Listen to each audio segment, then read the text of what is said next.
Evans, and he Titus Cleveland. Oh boy, folks, here we go. We are no longer days, we are hours away from the start of the Alpine Bank Junior College World Series. I am pumped. How about you, Titus? Will, I am excited. I got to meet with some more guys over at CMU's field, and they were just speaking about how insane the ball flies. So I was telling them, when you get to Simplesio, oh, you're going to have a blast. Oh, this field is great. This stadium looking as good as ever just ahead of this tournament. And with less than 24 hours to go, now's the time to meet the 10 teams playing for the World Series title. Number 10, Shelton State Community College, led by Coach Bobby Sproul, has punched its ticket to the JUCO World Series after clinching the NJCAA Division I South District Championship. With standout players like Kyle Morrison and strong pitching from Bodie Vale and Brian Ackridge, the Bucks are prepared for their 7th appearance on the national stage in Grand Junction, Colorado. You know, a lot of us are very experienced, and we've been here before, so we know what it's like to compete with all these really good teams and stuff. So I'm just looking forward to just competing out here, you know, ready to get after it against the best teams. Our key factor is our pitching. Obviously, starting pitching, got to go at least 6-7 innings every game, but our offense really coming alive. We had a really good year offensively. Died down in the tournament a little bit, but I think the boys are ready to hit in the thin air. With strong leadership and key player performances, the Bucks are poised to make a significant impact at the JUCO World Series. Now to the 9th seed from just outside of Vegas. It's Southern Nevada here in Grand Junction for the 4th time in program history, champions back in 2003. And this team ranks 2nd of everyone in this tournament with just a 4.03 ERA, and they have confidence in their pitching. The biggest thing is our pitching staff. You know, when they're right, they're pretty good. They've done a good job of carrying us. It's a very diverse pitching staff. There's a lot of different matchups that we can use, a lot of different types of arms. And then on the offensive side, it's a very deep, agile lineup. You know, there's a lot of versatility in it.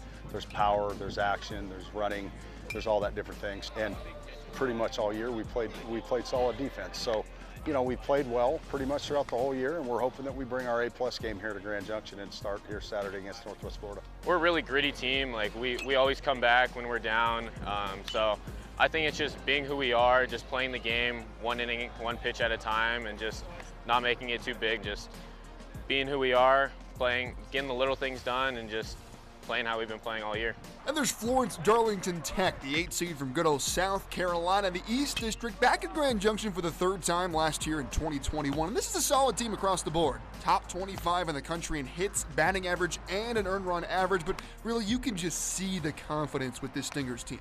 We didn't lose much throughout the year because we were playing our game. The only time we did lose was when we got away from it. I think we play our game, nobody can beat us. Our expectation is to win every game. We know everybody here is as good as it gets. It's the best in the country. It's the World Series for a reason. So we still expect to win. Nothing changes. And what are they most looking forward to? Well, pitcher Trenton Burnett shares my excitement in that for the first time ever, the JUCO World Series will air on ESPN+. Looking forward to the most being on ESPN, man. That's going to be awesome. Just the ability to play in front of 10,000 fans, be on TV, you know, play with my guys that I've grown up with and stuff like that. So it's going to be awesome. And at number 7, the McLennan Highlanders, having claimed the Region 5 championship with a decisive win over the Midland Chaparrals, are set to compete in the 2024 JUCO World Series, a team that is well prepared to showcase their talent and pursue a national championship in Grand Junction, Colorado.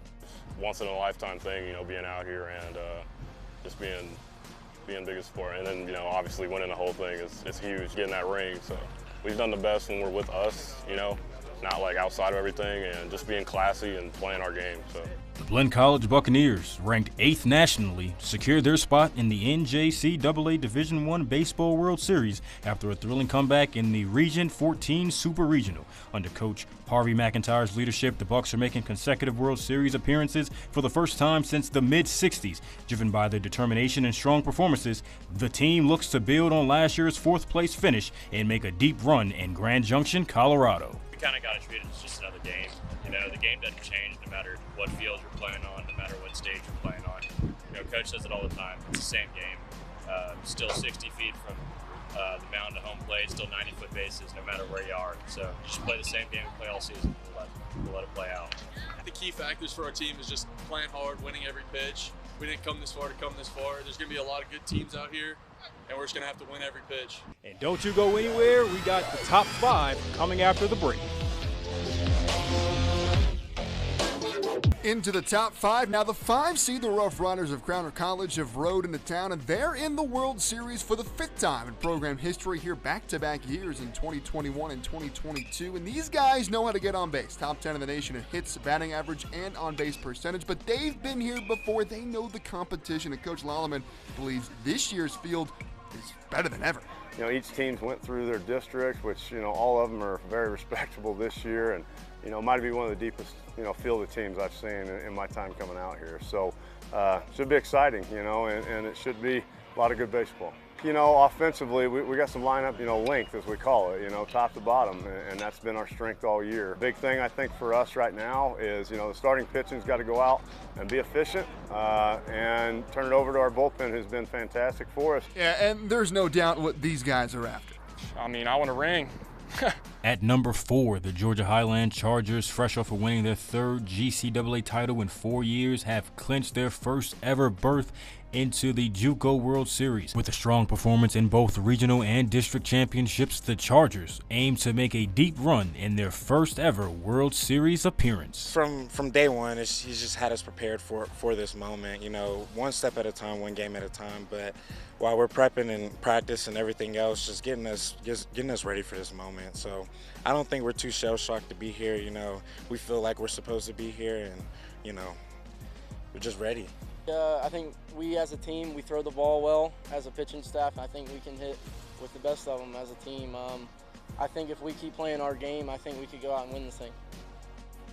The 3 seed Iowa Western. They haven't been to Grand Junction since 2019, but as a program, the Reavers have far and away the most World Series experience in this tournament. This is their 20th time in the Junior College World Series, including 3 titles. But Coach Kugel, would you say that's an advantage for your team? You can make an argument on both sides. I think you can make an argument tradition and things like that, but you could also make an argument that they're not like old cell phone minutes. You know, they don't roll over. Like, I don't know so much that the 2010, 12, and 14 National Championship Iowa Western teams make a direct impact on the baseball game here this week. But, you know, I do think from a standpoint of our players, they certainly have an expectation on, you know, what they're supposed to be able to do this week. And I think the familiarity of knowing that it has happened before to this program, so it is not an impossible task.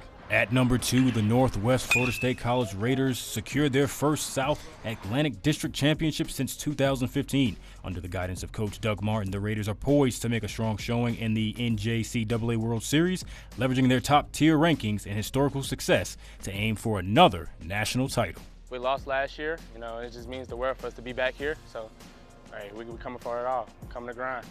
Confidence and have fun, man. This team is built with confidence. We're built with energy, and that's what we're coming here to show everybody, show the world, is the energy and the excitement that we bring to the game.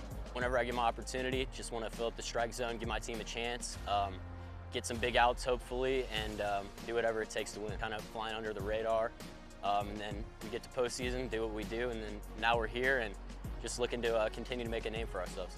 And finally, the number 1 overall seed in the tournament, the Cavaliers of Johnson County, here for the 2nd straight year. And after going 1-2 last year, the Cavs feel better prepared this year for the bright lights of the JUCO World Series. Grand Junction does such a great job with this tournament that, you know, it's probably the next best tournament besides Omaha. So our guys kind of got blown away a little bit with the limelight, and I think we kind of forgot that we came here to play baseball. And, you know, this year we've got some experienced guys. We hope that they lead us to some more wins. And this is a well-balanced team that does a good job of doing it all. But even with that number 1 seed, the Cavaliers are not feeling the pressure. This team's too goofy to feel any pressure. They have fun. They love playing baseball. They play for each other. And, you know, I haven't seen any pressure out of them all year. Oh, yeah, these guys are ready to go. They are excited. We are excited. And, of course, we don't have any bias in this tournament. We don't care who wins. It's going to be a great tournament regardless. But, Titus, if you had to pick one team to take this World Series title home this week, who are you going with? I'm going to go with Georgia Highlands. I'm going to go with the team that's getting their first opportunity to perform at the JUCO World Series. They played outstanding all season long. Let's see what they can do on the big stage. That's a good pick. I like the Chargers in this tournament, but look, I'm a Florida boy. We saw Central Florida win it last year. I'm going to go with Northwest Florida State, the Raiders, the 2 seed in this tournament. Back-to-back years a Florida team wins it. It's going to be fun to watch. We can't wait to see how it all goes down.